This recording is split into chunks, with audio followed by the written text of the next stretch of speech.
আপনাদের মধ্যে অনেকেই আমাকে একটি কোশ্চেন করে থাকেন যে দাদা আমরা আমাদের ফোনে এসডি কার্ড লাগাচ্ছি, এসডি কার্ড লাগানোর পর আমাদের ফোনে এসডি কার্ডটি ফরম্যাট করতে বলছে।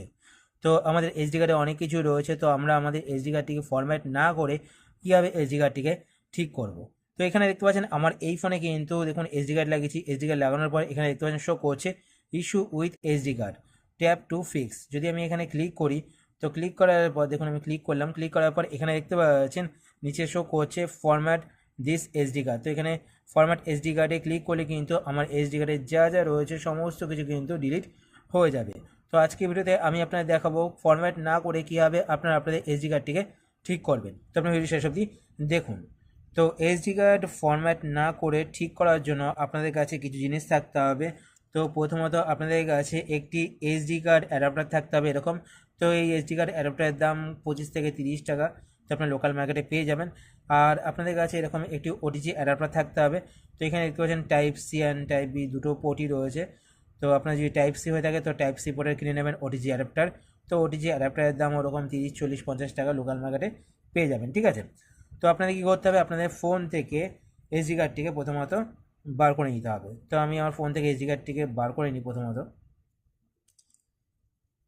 তো এসডি কার্ডটি বার করার পর এবার এসডি কার্ডটিকে এসডি কার্ড অ্যাডাপ্টারের মধ্যে এভাবে লাগিয়ে দিতে হবে। লাগানোর পর এবার ওটিজি অ্যাডাপ্টারের মধ্যে এসডি কার্ড অ্যাডাপ্টারটিকে এভাবে লাগিয়ে নিতে হবে। লাগানোর পর আপনাদের কাছে একটি ফোন থাকতে হবে।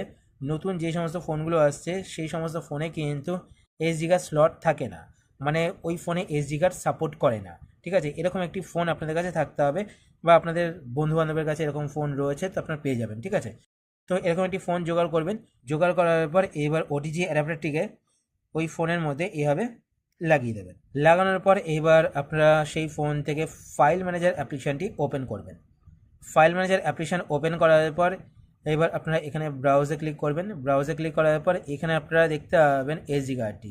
তো এখানে দেখতে পাচ্ছেন MXT ইউএসবি ড্রাইভার। তো এই নামে কিন্তু এসডি কার্ডটি শো করবে, বা আপনাদের এসডি কার্ডের নাম যদি সিলেক্ট করা থাকে, মানে সেট করা থাকে, তো সেই নামটি এখানে দেখতে পাবেন। তো আপনারা এসডি কার্ডটি এখান থেকে ওপেন করবেন। এসডি কার্ড ওপেন করার পর এইবার আপনারা এখানে একটি ফোল্ডার দেখতে পাবেন অ্যান্ড্রয়েড। তো আপনার অ্যান্ড্রয়েড ফোল্ডারটিকে এভাবে সিলেক্ট করবেন। সিলেক্ট করার পর এবার আপনারা নিচে এখানে ডিলিট বাটন দেখতে পাবেন। তো আপনার ডিলিট বাটনে ক্লিক করে অ্যান্ড্রয়েড ফোল্ডারটিকে ডিলিট করে দেবেন। আর যদি এখানে শো করে মুভ টু রিসেন্ট ডিলিট বা রিসাইকেল বিন, তো সেটাকে আপনার আনটিক করে দেবেন। কেননা রিসাইকেল বিনে যদি ফোল্ডারটি তৈরি হয়, ঠিক আছে, তাহলে সেই ক্ষেত্রে কিন্তু প্রবলেমটি সলভ হবে না, কেননা সেটা কিন্তু এসডি কার্ডের মধ্যে থেকেই যাবে, ফোল্ডারের মধ্যে যে সমস্ত ফাইলগুলো রয়েছে, ঠিক আছে। তো আপনারা এখান থেকে মুভ টু রিসেন্ট ডিলিট বা রিসাইকেল বিন এটাকে আনটিক করবেন। আনটিক করার পর এখানে ডিলিটে ক্লিক করবেন। ডিলিটে ক্লিক করার পর এখানে দেখতেছেন ফোল্ডারটি কিন্তু ডিলিট হচ্ছে। তো এখানে দেখুন ফোল্ডারটি ডিলিট হয়ে গেছে, এখানে কিন্তু ফোল্ডারটি আর শো করছে না। একটা কথা আমি আপনাদের আবারও বলছি, আপনাদের কিন্তু এরকম একটি ফোন নিতে হবে যেই ফোনের মধ্যে এসডি কার্ড স্লট নেই। যদি এসডি কার্ড স্লট থাকে তো অ্যান্ড্রয়েড ফোল্ডারটি কিন্তু আবার তৈরি হয়ে যাবে সেই ফোনের হিসাবে। তো আপনারা যখনই ঢোকাবেন আবার কিন্তু সেম এরর দেখাবে।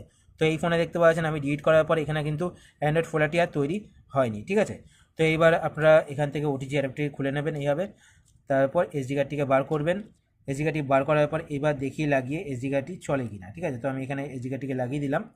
এসডি কার্ডটি লাগানোর পর এবার দেখি এসডি কার্ডটি ওপেন হয় কিনা। তো দেখতে পাচ্ছেন এখন কিন্তু এরর আসেনি। তো ফাইল ম্যানেজার অ্যাপ্লিকেশনটি একবার ওপেন করব। ফাইল ম্যানেজার অ্যাপ্লিকেশন ওপেন করার পর এখানে স্টোরেজে ক্লিক করব। স্টোরেজে ক্লিক করার পর এখানে দেখতে পাচ্ছেন এসডি কার্ড কিন্তু শো করছে। দেখুন ওপরে কিন্তু কোনো এররও আসেনি। আর এখানে দেখতে পাচ্ছেন এসডি কার্ডটি কিন্তু শো করছে। দেখুন আমি এসডি কার্ডটি ওপেন করব। ওপেন করার পর দেখতে পাচ্ছেন এসডি কার্ডটি কিন্তু ওপেনও হয়ে গেল। তো এইভাবে কিন্তু আপনাদের এসডি কার্ডের প্রবলেমটিকে আপনারা সলভ করতে পারেন। আশা করছি আজকে ভিডিও আপনার হেল্পফুল হয়েছে। যদি হেল্পফুল হয়ে থাকে তাহলে অবশ্যই লাইক করে দেবেন। আর আপনারা যদি এই চ্যানেলে নতুন হয়ে থাকেন তো চ্যানেলকে সাবস্ক্রাইব করে পাশে বেল আইকনটি কল করে রাখবেন এরকম নতুন নতুন ইন্টারেস্টিং ভিডিও নোটিফিকেশন পেতে। তো আজকে আমাদের এই পর্যন্তই, আবার দেখা হবে আপনার সাথে নতুন একটি ভিডিওতে। তো টাটা, সে ভালো থাকবেন।